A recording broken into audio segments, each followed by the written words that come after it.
Ashamar kafune daawwattoota Oromiyaa Miidiyaa Neetwork oduuwwan sa'aatii kana qabannee dhiyaannee jirra. Oduuwwan sa'aatii kanaan Abrahaam Biruutu isinitti himama.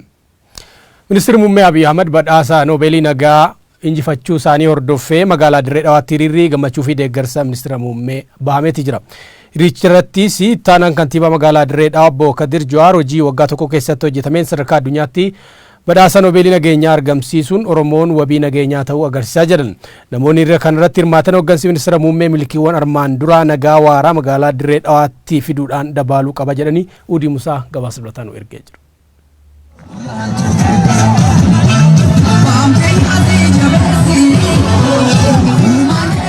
Muummeen ministeera Itoophiyaa Dr. Abiy Ahmed badhaasa Noobeelii nageenyaa bara faranjoota 2019 injifachuudhaan wal qabatee hiriirri gammachuu fi deeggarsaa magaalaa Dirree Dhawaatti adeemsifameeti jira. Hiriira gammachuu kanarrattis itti aanaan kantiibaa magaalaa Dirree Dhawaa Obbo Kadir Jawaar gama isaaniitiin sadarkaa Afrikaatti hojii waggaa tokkoof hojjetameen badhaasa Noobeelii argachuun ummanni Oromoo biyyattii geggeessuu danda'u bira kutee wabii nageenya gaanfa Afrikaatii fi addunyaa ta'aa akka jiru kan namatti agarsiisuudhas jedhaniiti jiru. Akka Afrikaatti isaa ta'u akka biyyoolessaatti waggoota takka keessatti badhaasa Noobeelii kana argachuu danda'e addunyaarraa ilma abbaa gadaa kan ta'e muummicha ministeera Itoophiyaa Dr. Abiyyiidha. Kana wajji wal qabatee Oromoon nama hammata, ilma nama godhata, nama ni kabaja, sirrittis nama bulchuu ni danda'a.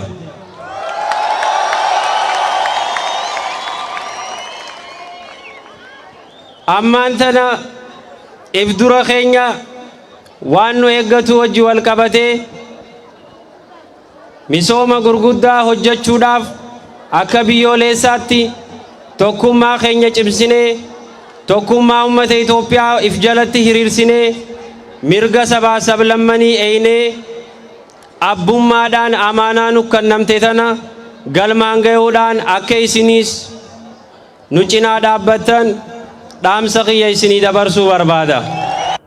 Hirmaattonni hiriirichaatis mootummaan badhaasa nageenyaa sadarkaa addunyaatti akkuma argamsiise garee Saatanaa'u jedhamuufim magaalaa Dirree Dhawaa shororkeessaa jiru irratti tarkaanfii seeraa fudhachuudhaan olaantummaa seeraa mirkaneessuu akka qabu gaafataniiti jiru. Ilmaan keenya lilmeedhaan diddiru jiran ilmaan Oromoodha. Bulchiinsa agarsiifnee jira nama lilmeedhaan dirame. Lafti sun lafa mana farshooti lilmeedhaan dirame jechuun dhukkuba addaatiin qabame jechuun namni tokko.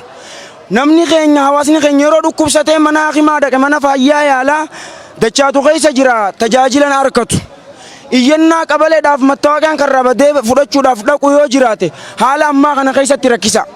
Hatta waajjira dhaabaa dhawan askuulirra saamicha jimaa gaggeessu jiran kunis sirraa'uu qaba.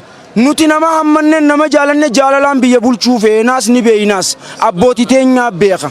An akka magaalaa jiraataa magaalaa Dirree Dhawaatitti Saatanaa'u Abiin wanni jedhamu gartanii magaalattii tana miidhaa irraan gaare miidhaa qabeenyaa qofa osoo hin ta'in miidhaa hilliina yookiin immoo sammuudha uummata Oromoo irratti gocha hamaa adeemsisaa jira. Yookaan uummanni Oromoo irree qaba. Bal'inna qaba guddinna qaba yoo ka'ee hin lola jedhe maqaa isaa tutuqama maqaaf jecha garaan miidhamaa jira jechuun manni Oromoo Dirree Dhawaa keessatti maqaaf Oromoon guddaadha Oromoon ana ammatu waan jedhamu san gartee ofirraa cabsuudhaaf ukkaamamee miidhamee weeraramee saamamee jiraachaa jira Dirree Dhawaa keessa garuu kuni sadarkaa qaba hanqa amma duraa obsee jira Oromoon. Obsaan jiraachaa ture amma immoo nu ol taatee jirti humna Oromooti ol taatee waan jirtuuf ofirraa mootummaan tarkaanfii seeraa yoo ka fudhate seera mirkaneessee seera ka fudhatu taate fudhate wagguu kaan immoo uummanni Oromoo labsa daqiiqaa shaniiti warri Dirree Dhawaa waan kana agartanii dhaamsuu ni danda'a jechuudha akka wanni takka as keessa magaalaa tana keessa wixxifanne dhaamsuu ni danda'a jechuudha uummanni Oromoo gayaadha qeerroon keenya gayaadha qarreen keenya gayaadha. Gabaasa Oromiyaa Miidiyaa Neetworkii qophaa'eef Uudii Musaatii Dirree Dhawaa irraa himu. Oduu walqabatu magaalaa Shaashamanneettis jiraattonni badhaasa Noobeelii nagaa ministeerri muummee Abiy argatanii fi gammachuu isaanii hiriiraan ibsan. Injifannoon kun kan sababa bal'aa fi kan duubatti hin deebine akka ta'es dhaadannoo fi faaruuwwan addaatiin dhageessisuun ibsaa oolan. Hooggansa addunyaan leellifte cinaa hiriiruun itti gaafatama dhaloota keenyaati jedhan. Gammachuun kun gammachuu uummata Oromoo hawaasa Itoophiyaa maraa fi Afrikaa maraati jedhan. Jalqabbii dureewwan siyaasa sabaa gamtoomuudhaan eegalan cinaa hiriiruun injifannoo argame kana gara injifannoo caalcheessuuf hunduu tumsa isaan irraa eegamu bahuuf qophii ta'uu ibsan jechuun kan gabaase Abdii Tufaati. Qeerroon magaalota Oromiyaa garaagaraa OMN'if yaada kennan sochii garee jijjiirama faallessu dura ni dhaabbannaa jedhan. Ifaa har'aaf qeerroo fi qabsaa'ota hedduu itti gabbarre ammas jijjiiramni kun akka ce'u hin tiksinaa jedhanii yaada isaanii Shamsiyaa Nashuut qindeesse. Qeerroon magaalota Oromiyaa adda addaa irraa yaada isaanii OMN'if kennan tokko tokko akka jedhanitti qabsaa'otaa fi qeerroon Oromoo hedduu itti wareegame jijjiirama amma jiru kana fide. Gareen jijjiirama kana of duuba deebisuuf sochii taasisaa jiru ni balaaleffanna jedhanii qeerroon Oromoo jijjiirama qabsoo hadhaawaadhaan fide kana abbummaadhaan ni tikfannas jechuun dubbatu. Haala yeroo jiru kana keessatti immoo wal ilaalchisee baay'ee ulfaataa kan dhufedha. Haalli sirna naftanyaadha kan asiin dura ture immoo abbootii kennaa fi akaakayyoota kenna irratti raawwataa kan ture sun immoo amma deebi'aa jira. Bifa haarawaan lafa akka maddaatti lafa burqutti jira. Uummanni Oromoo hoggansa irra jiru yeroo ammaa bulchuun dandeenye qeerroon falaasama biraa agarsiisaa jira jechuudhaaf labsii biraa baala hadaraa jedhanii dabarsaa jiran. Haalli kun immoo maalirraa kan ka'e immoo haala dadhabbina qeerroo odoo hin taane karaa dadhabbina mootummaatti ilaallanu. Nummoo gara tarkaanfannu qabnu mootummaa hobaanii dubbachuun nutti ulfaata. Maaliif mootummaa jijjiiramaa kanallee kan jijjiiraas fide qeerroodha waan ta'eef wareegammaan gurguddaan irraa dhumatee nummoo uummanni hafe ifatan arginee jira. Ifa amma argamtan irratti dhaamsuuf immoo gochi isaan hin goone hin jiru.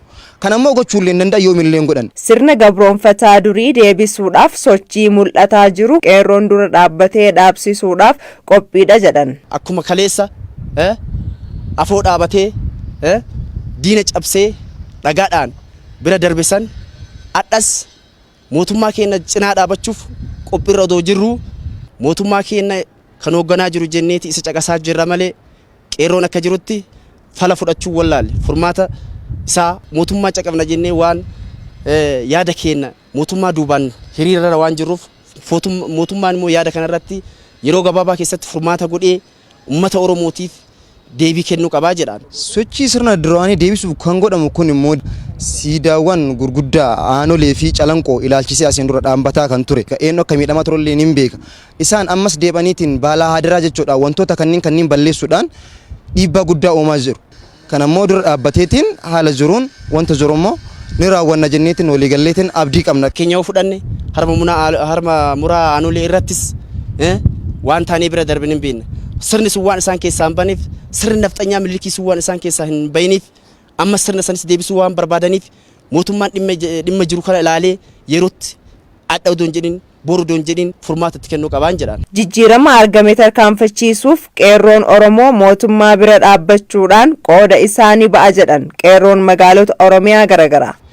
Egaa qeerroon jijjiiree mootummaa kanaas fidee ka'een booda qeerroon maal gochuu qaba mootummaa kana maal gochuu qaba iddoo inni laafatitti immoo qeerroodha kan jabeessuu qabu mootummaa kana immoo deebi'eeti mootummaan kun laafachuu hin qabudha yeroo inni immoo murtee akkanaa kanarratti hatantaman yoo deebii irratti hin kennine ta'e immoo qeerroon murtee kana kennuuf duuban deebi'u qeerroo Oromoo bootaa jirrutti walii gallee magaalaa Finfinnee handhuura godhanneetiin haala amma jiru kana ittiin fuufiinsa godhanneet wantoota xixiqqoo isaan ganda keessa deemanii akka gandummaatti raawwatan san immoo gandummaa isaanii balleessineet nu badaa keenyas mishaa keenyas uummata keenya wali qabnee gorfannee isaanis yoo jiraatan haa jiraatanii wanti isaan dhiibban hin jiru boota isaanii battala isaan jiranitti namni isaan gahu hin jirudha.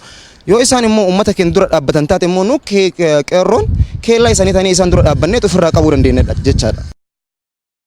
Ministeerri muummee Abiy Ahmed Noobeelii nagaa kan bara 2019 badhaafamuu hordofee godinaalee Oromiyaa garaagaraa keessatti hiriirri adeemsifamaatii jira. Lammiin Itoophiyaa jalqaba badhaasa Noobeelii fudhate ministeerri muummee Abiy Ahmed guyyoo hariyoo bal'ina badhaasa kanaatiif hiriira guutuu Oromiyaatti ilaalchisee waan qindeesse qaba. The Norwegian Nobel Committee has decided waggoota 100 dur injiinariin biyya Sweden Alfred Bernhard Nobel kalaq 356 meeshaa damaamitii darata hojjechuun addunyaaf gumaacha olaanaa yoo taasisu hayyuu khalaqa kan meeshannoo misheddu akka meesha waraanaa warri siyaasaatti gargaaramuun nami sabab galoo baaseef uummati biyyi lafa nam kan beekamtu dhowwachuun kormi seexana guddaa daabuloosii wal fakkeessanii maqa balleessan oolma bu'a saayinsiif teknooloojiitiin addunyaa gumaacheen maqaa namaan ka kennamee fayyuun kun duub gartaa'ee buuse yaaduun badhaas maqa isaatiin qophaa'e kan noobel piraayiz jedhamu hundeessuun namoota seena dhalnama keessatti hojii boonsa hojjetaniif laf kaa'uun fula dhugaa godaan badhaas marro 100 ol qoodamuun Afrika keessa Nelson Mandela Wale Soyinka Kofi Ananiif Barack Obama faallee darate korommiin hedduun guurratti kanaan muummichi ministeera Itoophiyaa Dr. Abiy Ahmad Ali dheeraa darate qaamoleen shan hojii gurguddoo nageenya addunyaa cimsan hojjetanii jedhaman filatamuun waan caaf dhiyaachuu isaanii gareen tun addunyaatti badhaas barkum 2019 kakaadhimamtooti 301 irratti hirmaachuun dhaabbilee 78tiif namooti dhuunfaa 223 irra wal qoraasan kanaan jimaati dabre naannoo sa'aatii 5 toduun akkan jette miidiyaa addunyaa cufirra dhagaamuun Oromoon injifate.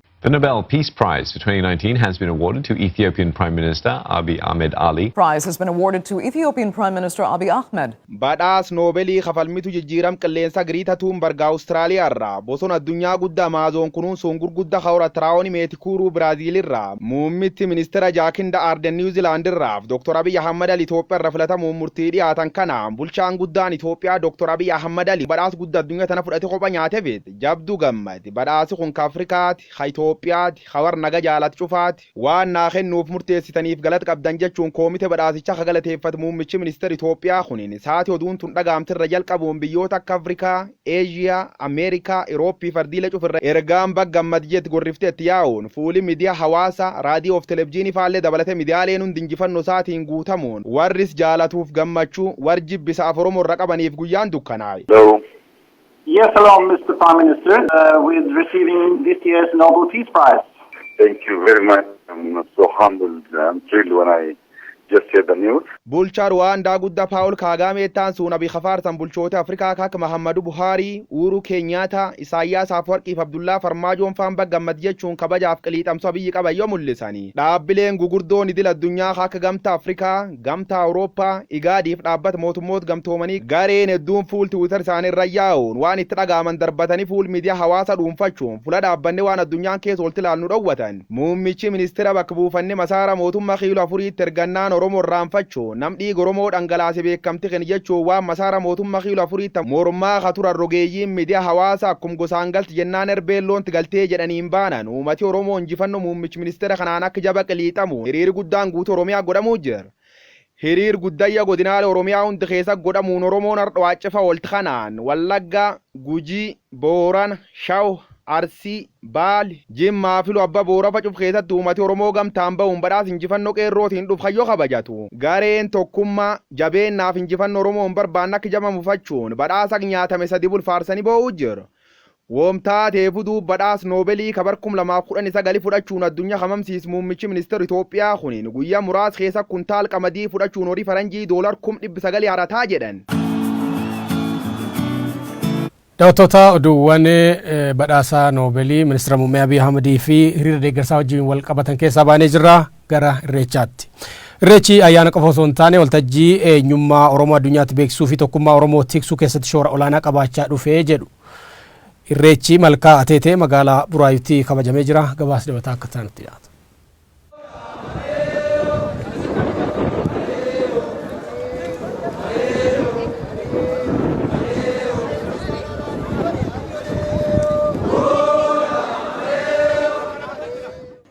biyyi keenya biyya nagaa haa ta'u afaan keenya tokko haa ta'u annu wallaalle rabbitti haa guutu aleel birraan daggala nuufon birraan kaadhima nuufon yaa waaqayyo malkaan kan oromoo taate ammallee malkaan kan keenya haa ta'u dacheen kan keenya haa ta'u biyyi kan keenya haa ta'u waaqayyo tokko nu taasisi tokkummaan kee tokkummaa kanniisa haa ta'u akka dammaa olti nu waameessu.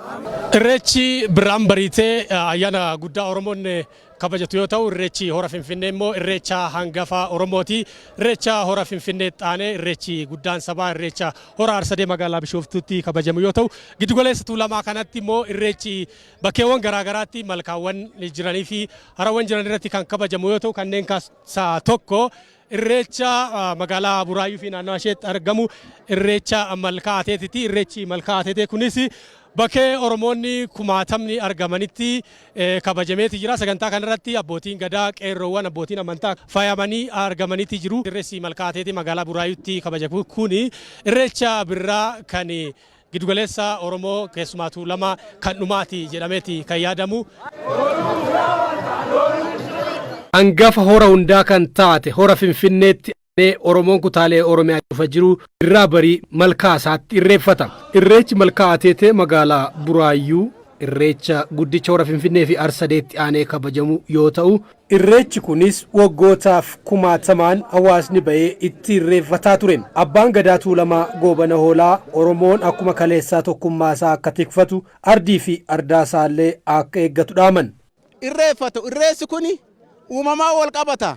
Irreessi uumamaa wal qabatu kun yoo sanyiin daraaru, yoo habaaboon daraaru, yoo margi margu, yoo waaqayyoon rooba dhaabee waarratee bacaqii gannaatirraa gara booqaa birraa baanu, yoo lagni hir'atu, yoo qarruu saaqamu uumamaa wal qabata irreessi. Kanaafuu ardii fi araddaa keessan, aadaa fi safuu keessan sabni Oromoo kaleessas qabatee jira, har'as irra caalaa qabatee waarratee itti fufsiisan akka irratti hojjetu dhaamsa dabarsa. Har'a ijoolleen abbaa gadaa kan jirtu addunyaarra jirti. Har'a ijoolleen abbaa gadaa kan hojjetaa jirtu Afrikaaf hojjetaa jirti. Kanaafuu sabni Oromoo immoo deeggarutu nurra jira, qarqaarutu nurra jira. Abbaa biyyaa ta'uu keenya beeknee wanna xixiqqoof jalatti gad ilaalu nurra jiru. Bakka guddoo jirra. Kanaafuu diinni abdiin kutanne, diinni oo kan nuti tuqulleen taate obsutu nurra jira abbaa biyyaa waan taaneef. Kanaafuu jabaadhaan jaa saba Oromootiin. Oromoon bakka jirutti tokkummaa isaaf kan tolu irreessa isaa jabeeffachuu qabaa jedhu Luba Balaa Makonnin. Duraan kanaan dura hora Arsadeetti eega irreeffannee booda torbanitti irreeffachaa turre.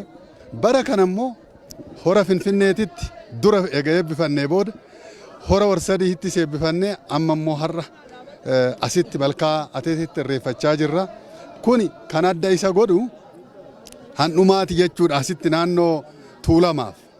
Malkaa ateetiitii fi kan hora Arsadee maali garaagarummaa isaa? Kuni malkaadha. Malkaa ateetee han jedhame warruma naannoo kanaatitu beerran yookaan hawwan keenya abaabilee akka hawwan keenya ateetee jedhanii dhufanii asitti irreeffatan. Kanaaf namoonni naannoo kana jiru malkaa ateeteeti jedhee moggaase. Ateetee jechuun akkuma beekamu hawwan callee godhatanii miidhagana faayan kukkuullamanii dhufanii asitti irreeffatanii waaqa kadhatanii waan deebi'aniif isaa moggeeffame. Irreechi jechuun amantiidhanis homiinuu walitti waan hin buuneef Oromoon bakka jirutti irreeffachuu akka qabu, wal ta'uu akka qabu, humna ofii cimsuu akka qabu, tokkummaa isaa bakka itti labsatuu fi bakka itti cimsatu waan ta'eef kun Oromoodhaaf adda. Irreechi ayyaana qofa osoo hin taane waltajjii tokkummaa fi miidhagina Oromoo addunyaan itti baruu jedhu warri irreessa malkaa ateetee kana irreeffatan. Aadaa keenya, duudhaa keenya akka beeknuuf, akka barruuf nu barbaachisaa jechuudha irreecha irreeffachuun. Irreechi Oromoo baay'ee namatti tola, baay'ee nu beeksiseera, kabajas qaba. Nunis immoo amma kana kabaja kennuufii qabna. Nunis nu kabachiiseera, nun immoo amma nu kabachiise kabaja kennuufii qabna. Ani yeroo baay'een dhufe gara yeroo 6-7 ta'an dhufe. Mee jijjiirama waggaa waggaatti argatan? Jijjiiramni waggaa waggaatti jiru baay'ee gaariidha. Keessumaa Oromummaan kun, sabboonummaan kun baay'ee cimaa dhufeera. Inni kun immoo namni hundumtuu akka of barbaadu taasiseera. Kanaafiyyuu dura namni humnumaan dhufa ture waan adda addaa, faaya adda addaa. Hannuta abbaa gadaa kun illee dhorkaa ture dur. Namni kun maadhaa Oromummaaf sabboonummaa isa jedhudha. Kan hundumtuu waan qabu aadaa isaa, faaya isaa, mallattoo eenyummaa isaa qabatee dhufa. Kanaaf inni kun amma gama hundaatiin iyyuu wal hubachaa dhufeera. Gara mootummaatiinis, gara uummataatiinis wal hubachuutiin sabboonummaan kun, Oromummaan kun baay'ee cimee waan dhufee fi haala gaariin hundumtuu hankoo ta'ee ennaa irreeffatullee wal eegee, naamusa isaa eegee, nageenya isaa eegee akka gaariitti uummanni jijjiirama guddaa fidaa dhufeera. Uummanni wal fakkaatee aadaa isaa jechuun eenyummaa isaa ittiin kan calaqqisiisu daran dabalaa dhufe. Kanaaf jechuun baay'ee aadicha jechuun simboo ture jechuun gaafa akkanatti wal fakkaatanii aadaa tokkoof faayamanii gaafa deemanii namatti tola. Irreecha jechuun irree Oromooti, tokkummaa Oromooti, bilisummaa Oromooti, bakka Oromoon itti walitti dhiyaatetu hafuura walitti baafatudha. bakka Oromoon itti aadaa walitti ibsatuudha eenyummaa ofii bakka itti ibsatuudha. Nutti tolaatii jira waa'ee irreechaa haga tana waa xiqqaadhannee too ibsuu hin dandeenyu naannaa biyya keessa duwwaa odoo hin taane haga addunyaatti illee waan mul'achuu qabu aadaa jabaa aadaa cimina qabu jennee beekna beekte.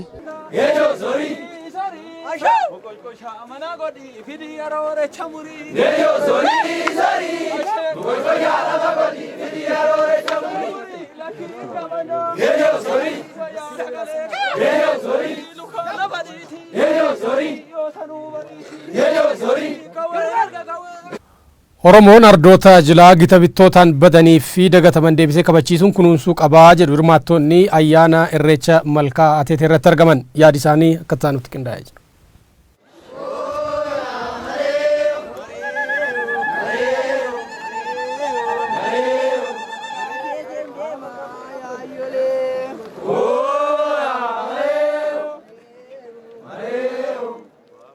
Akkuma hora Finfinnee hora Arsadee malkaa ateetee magaalaa Buraayyuutti argamu kana kutaawwan Oromiyaa garaa garaatti ardoota jilaa fi malkaawwan ulfoo ta'an tulluuwwan ulfoo ta'an kan waggoota dheeraaf itti irreeffatamaa turanii fi gita bittaa sirnoota garaa garaatiin irreechi irraa dhaabbatee turanii jiru. Akka carraa ta'e guyyaa kana irreecha malkaa Buraayyuu dabalatee kutaawwan Oromiyaa garaa garaatti irreechi malkaa wal fakkaataan gaggeeffamaati jira.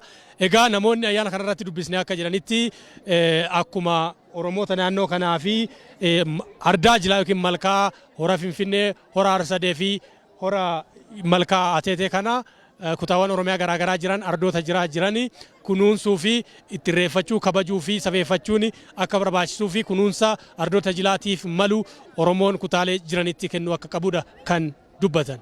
Mootummaan immoo bakkeewwan ardaa jilaa kana bakkeewwan malkaa jiru kana kunuunsamuu qaba. Namnis mukti naannoo kana jiru gaaddisadha. Tuqamuus hin qabu. Malkaan kun sirriitti qulqullummaan isaa eegamuu qaba. Bakka kabajaati. Kanaaf kun qaama mootummaati. Mootummaan seera qabsiisarraa kan hafe abbummaatiin immoo uummatichadha. Kanaaf uummanni bakka jirutti hundumtuu aadaasaa malkaasaa bakka ardaa jilaasaa eeggachuun dirqama dhalootaatiin jedha. Tokko taane bakka duraan irraanfatame irratti irreeffachuun barbaachisaadhaan jedha. Hundumti keenya deemnee bakka irraanfatame kanatti hundumti keenya deemnee irratti irreeffachuun barbaachisaadha jedhee yaadu.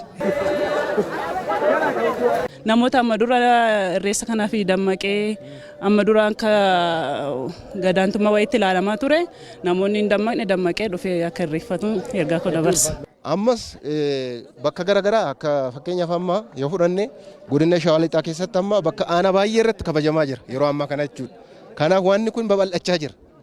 Kanammoo seera qabeessa ta'ee iddoo hundattuu duudhaa wal fakkaatan yookaan yaada wal fakkaatan yeroo wal fakkaatan bara baraan yoo kabajame qarreen ergaa kana fudhatanii duudhaa kana fudhatanii dhalootatti dabarsuu danda'u jedheen amanamaa jechuudha.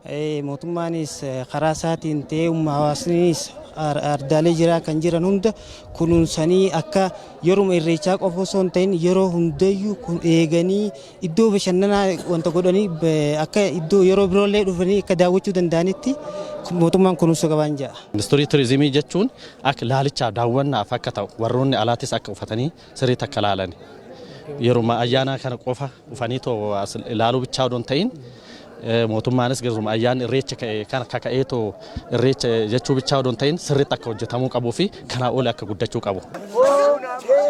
Oromiyaan tuqayyatee bakka bultii dhabdabichaa.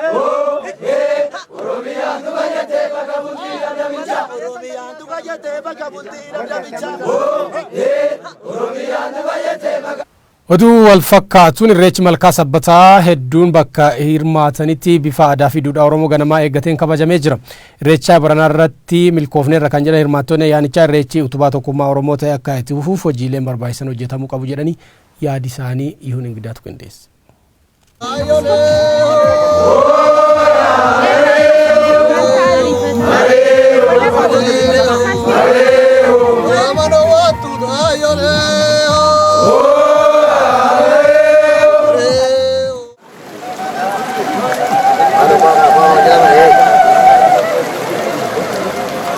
Baay'ee namatti tola. Waaqayyo galannaa ga'u. Duraan dursee kanan jechuu barbaadu uummata Oromoo hunda keessaniinuu baga kanaan isin ga'e jechuun barbaada. Ittaan sudhaan immoo ijoollee qeerroowwan wareegama kana kaffalanii har'a akka iddoo kana dhaabannu fi akka hora Finfinnees dhaabannee irreenfannu kan nu taasisaniif galanni isaaniif haa galu. Homaa jechuu hin danda'u. Otoo danda'ame ol jedhanii kana laalanii deebi'anii namatti tola. Garuu kun uumama waaqati. Itti gammadeera sammaat bukunan gammadeera no halkanii rafee galagaleeyyuu taa'ee ka'eeyyuu tan gammadeera. Bari fidatti gammada. Nuufaa dhaabatu Waaqayyo. Waaqayyo nu sidaa gargaaru. Nu gargaaru nutillee tokko siniif haa ta'u. Irreechi kun baay'ee bareedaadha. Kanillee irreechi egaa waggaa hedduu kaniin hora sadiirraa qabee jalqabee kabaranaa waan adda godhudha. Uummanni kaabaa kibbaa bahaa lixaa handhuura Finfinnee irratti waggaa 150 booda irreecha isaa kabajatu dhalataa bara kanaa ta'ee lubbuun jiraadhee arguu koo gammachuu waan addana keessatti uumeera. Ana abbootiin kiyyarraa waan an argedha nama lamaaf nama sadiin dhokatanii deemaa turanii amma akkaatti qeerroon qarreen abbootiin keenya ayooliin keenya dhufanii akkanatti yeroo irreeffatan baay'ee namatti tola. Warroonni osoo kanan arganni darban sun waan hin jedhu qabu isaanii Waaqayyo biyyee isaanitti haa salphisu. Irreecha kana qabannee amma dhumaatitti amma ijoollee dhaloota duuban dhufanitti irree dabarsinee akka deemnu qeerroodhaafis qarreedhaafis uummata Oromoo hundaanuu baay'ee dhaamuun barbaada. Gara fuulduraa wanti fochoo qabu safuu fi duudhaan Oromummaa sun inni ganamaa karaa sirrii fi karaa durii sanatti deebi'uu qaba. Bakki kunis haala ammayyaa ta'een bareeduu qaba jedhee yaada. Irreechi kun tokkummaa Oromoo keessatti utubaadha. Oromoon kaabaa kibbaa baaliyaa bakkatti wal argee aadaasaa sirba isaatiin uffata isaatiin itti calaqqisudha. Kuni tokkummaa uummata Oromoo keessatti riqicha guddaa waan ta'eef irreechi kuni waggaama waggaatti baanee kabajuun kan nurra jiru otoo hin ta'in akka instituutioniitti ta'ee akka dhaabbataatti ta'ee waajjira mataasaa qabaatee bakkatti waaqeffatu qabaatee itoo hundaa'ee uummata kanaaf uummatuma gaanfa Afrikaaf waa bu'aa qabeessadha. Sababni isaa irreechi kan ijoollee kushiiti. Jalqabni isaas amma miti waggoota 12,000 dura amantaan tokko illee toon turaatiin Naayil irreecha kan jedhu seenaa warri qoratan hedduun barreessanii ol kaa'aniiru.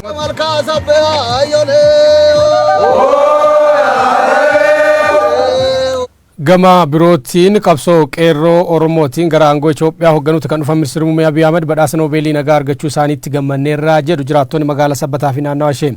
Gaaffilee uummanni yeroo garaagaraatti gaafatee obsaa eegaa jiru deebisuun ergama ijoo ministeera muummee ta'uu akka qabachiisanii jiru. Keessumaa yeroo Oromoon biyya hoogganutti ajjeechaan uummata keenya irratti raawwatamu itti fufuun waan hin malledha kan jedhan jiraattonni magaalichaa. Ajjeechaan godinaalee lixaa fi kibbaa Oromiyaa akkasumas Walloo fi iddoowwan birootti uummata keenya mudataa jiru dhaabbachuu qabaa jedhanii yaada isaanii taane dhiyaata. Badhaasa nageenyaa ilma abbaa gadaa argate waliin qeerroo barreen waliin jirra. Muummeen ministeera keenya Dr. Abiy Ahmed Nobel Prize argachuunsaa Oromoo hundumatti gammachuu uumeera. Bu'aan badhaasa isaanii kana immoo yoo ilaalle qabsoo ilmaan Oromoo qabsoo qeerrooti. Seenaa Itoophiyaa keessatti mootonni Habashaa hagammaa biyya kana bushaniin jedhu haga bitaa turanitti eenyu isaaniillee badhaasa kana hin arganne. Badhaasa kana ilmaan abbaa gadaa keessaa Dr. Abiy argachuun Oromoo hundumaaf Oromoon biyya kana diigoo otoo hin ta'in bushuu aga danda'u kun immoo addunyaa irratti illee hagam bakka guddaa akka qabu nu argisiiseera. Karaa sana gammadeera. Karaa tokko immoo Dr. Abiy badhaasa kanarraa ka'anii uummata sagalee isaaniif ta'ee badhaasa kanaaf isaaniin ga'e dagachuun isaanirra hin jiru. Dhiiga qeerroorra dhaabannee as kana dhaabachuu jirra nuti. Salphaatti illee as hin geenye salphaatti namni as dhufeetoo asitti miidiyaatti dubbachuudhaaf miti dhaabachuuyyuu bakka hin dandeenye turre.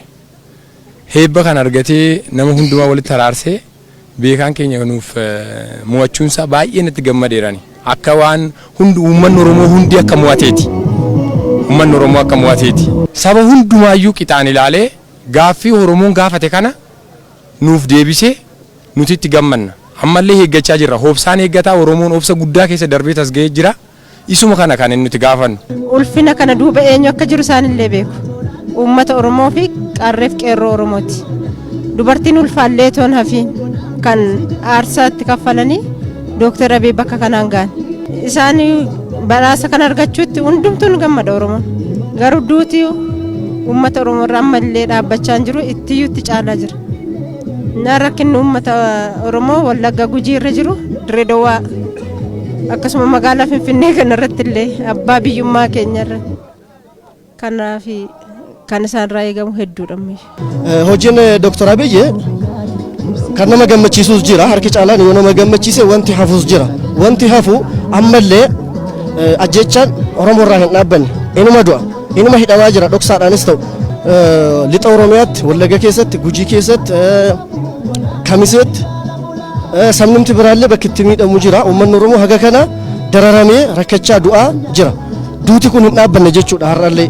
Kanaafiyyuu biyyi tokko biyya kan taatu tokkoffaa yoo duuti dhaabbateedha. Kanaafiyyuu du'a kana hambisuudhaaf gara nageenyaatti deebisuudhaaf atattamaan wanta kana itti siqanii akka furmaata itti laataniin jedhaan. Ilma abbaa gadaa bara taayitaarra taa'etti Oromoon tokkoyyuu du'uun irra hin jiru akka yaada kootti. Because durii Oromota Oromoo miidhee jedhama. Har'a immoo eenyuun komatta.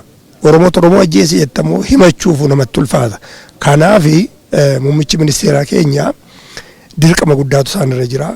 Uummata qe'eesaatti cunqursamaa jiru. Uummata qe'eesaatti saamamaa jiru. Uummata qe'eesaatti hidhamaa jiru kana irraa dhaabuu jedhee Oromoon abdii godhate. Hundi keenya abdii godhannee filmaata isaanii firrima malee bullee irraa ammas yeroo isaa hin darbine gorsituu diinaa bobaasaanii jala keewwatanii saba kanaaf kan malu irraa maqsuu isaanii irraa jaarsolii Oromoo, beektota Oromoo, hayyoota qabatanii ani Oromoo duwwaafaa hojjetan jechuu miti. Biyyattii kana waaltessaa kan ta'een, baalaansiin kan ta'een nagaaf tasgabbii biyya kanarratti dhufuutu irra jira. Ni gaggeessa. Kanaafuu dirreen keenya. Oduu walfakkaatuun hara Laangaannootti irreechi turtii waggoota 140 adda citee deebi'uun irreeffatamee jira. Irreecha kanarratti uummanni miliyoona 1 ol ta'u akka qooda fudhate koreen ayyaana irreechaa hara Laangaannoo beeksisetti jira. Injifannoo sabni kun argatee fi gammachuu muummee ministeeraa Abiy Ahmed akka idil addunyaatti argatan leellisuun hundi keenya baga gammanne jechuun ibsanii jiran irreeffattoonni. Irreechi kun aadaa dur uummanni Oromoo Arsii hara kanatti irreeffataa ture dhiibbaa sirna nafxanyaatiin adda citee akka deebi'uu fi dhaloonni har'aas seenaa abbootii isaanii kaleessaa akka hubatanii shaakalaniif yaadamee kan qophaa'e akka ta'e qindeessitoonni sirna irreessa hara Laangaannoo ifoomsanii jiran. Irreessi kun akka guutuu Oromiyaatti beekamtii akka argatuu fi waggaa waggaan barii birraa irreessa Finfinnee fi Harsadeetti aanee akka kibba Oromiyaatti akka irreeffatamuuf ni hojjennaa jedhan bulchaan bulchiinsa aanaa Nageellee Arsii obbo Dastaa Abdoo laftii qarqara hara kanaa jiru uummataan misoomee akka miidhaguuf tumsa isaan irraa eegamu hundaa bahuuf waadaa galanii jiru. Abdii Tufaa fi Lammaa Huseentu gabaase.